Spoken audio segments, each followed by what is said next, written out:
Hay nombres, ¿verdad?, que solo con oírlos ya dan escalofríos, y Amityville es uno de ellos. Es sin duda la historia de terror más famosa de Estados Unidos, una leyenda que todos conocemos.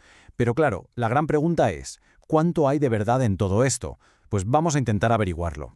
Y todo, absolutamente todo, arranca aquí, en el 112 de Ocean Avenue. Una casa de estilo colonial holandés, de esas que parecen sacadas de una película sobre el sueño americano. Pero esa fachada, y sobre todo esas ventanas, esas que parecen ojos, se han convertido en un ícono del terror en todo el mundo.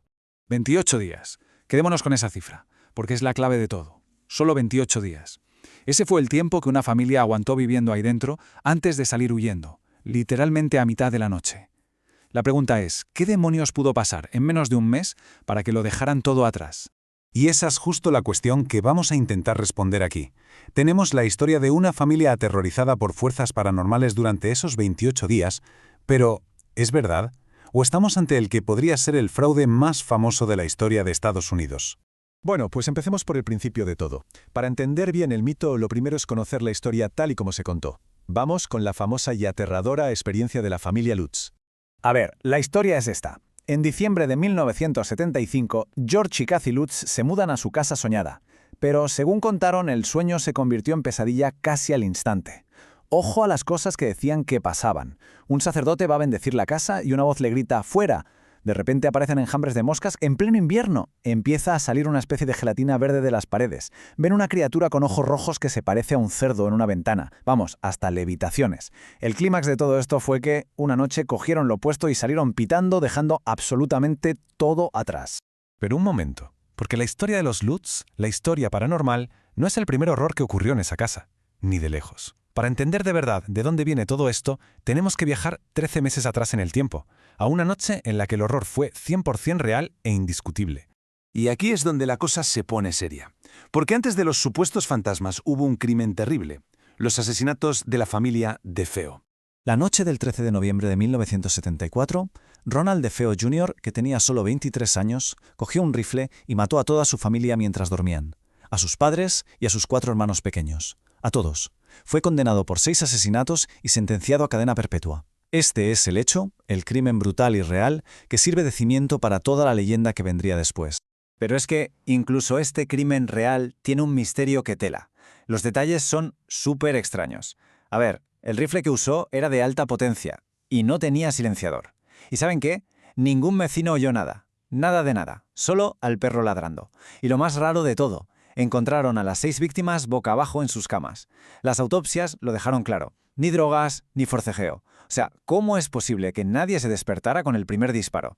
Es una pregunta que a día de hoy sigue sin tener una respuesta clara. Así que recapitulemos. Tenemos un asesinato múltiple con un montón de preguntas sin resolver. Y justo un año más tarde aparece una historia de fantasmas que se hace famosa en todo el mundo. La pregunta cae por su propio peso, ¿no? ¿De dónde sale esta historia de la casa encantada?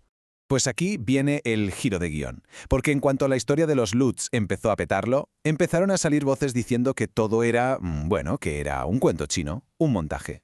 Y la acusación más gorda vino de esta persona, William Weber, que era ni más ni menos que el abogado de Ronald DeFeo Jr., el asesino.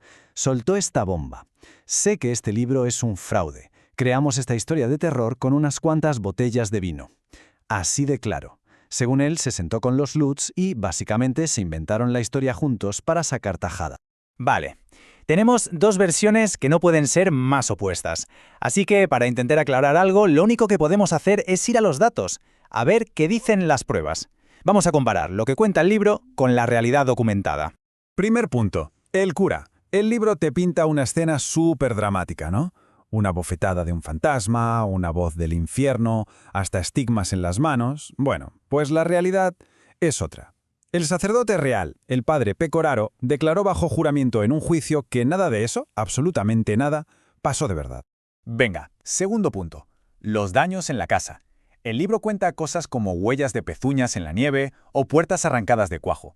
Pues bien, los registros del tiempo de aquel año dicen que no nevó en esas fechas. Y más importante, la familia que se mudó justo después, los Cromarty, dijeron que la casa estaba perfecta. Ni una puerta rota, ni una cerradura forzada. Todo original. Y llegamos al momento clave, el juicio, en una demanda entre los propios Lutz y el abogado Weber. El juez, un juez federal, ojo, lo dejó bastante claro. Después de oír a todo el mundo, su conclusión fue, y cito textualmente, «Me parece que, en gran medida, el libro es una obra de ficción». Vamos, que un juez te diga eso es bastante demoledor.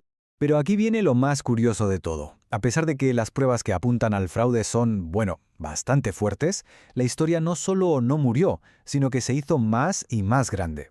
Así que, ¿cómo es posible? Vamos a ver el increíble legado de Amityville. El impacto fue brutal, es que fue una auténtica bola de nieve. Empezó como un libro que lo petó en el 77, que se vendía como basado en hechos reales, claro. 2 años después, en el 79, llega la peli, que fue un taquillazo, y a partir de ahí, bueno, una locura. Una franquicia enorme que hoy es parte de la cultura popular de Estados Unidos, sí o sí. Y para que nos hagamos una idea de lo que estamos hablando, ¿cuántas películas creen que se han hecho sobre Amityville? Pues más de 20. Más de 20. Es una barbaridad. Eso demuestra el poder que tiene esta historia, da igual si es verdad o mentira. Y ahora, el dato definitivo, quizás el más importante de todos.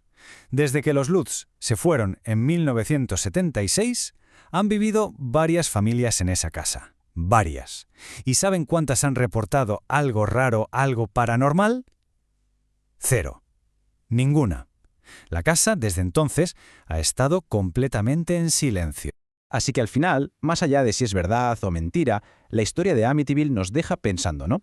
¿Por qué nos flipan tanto estas historias? ¿Qué dice de nosotros, de nuestros miedos, de esa fascinación que tenemos por lo que no se puede explicar? Quizás es que en el fondo necesitamos creer que hay algo más ahí fuera,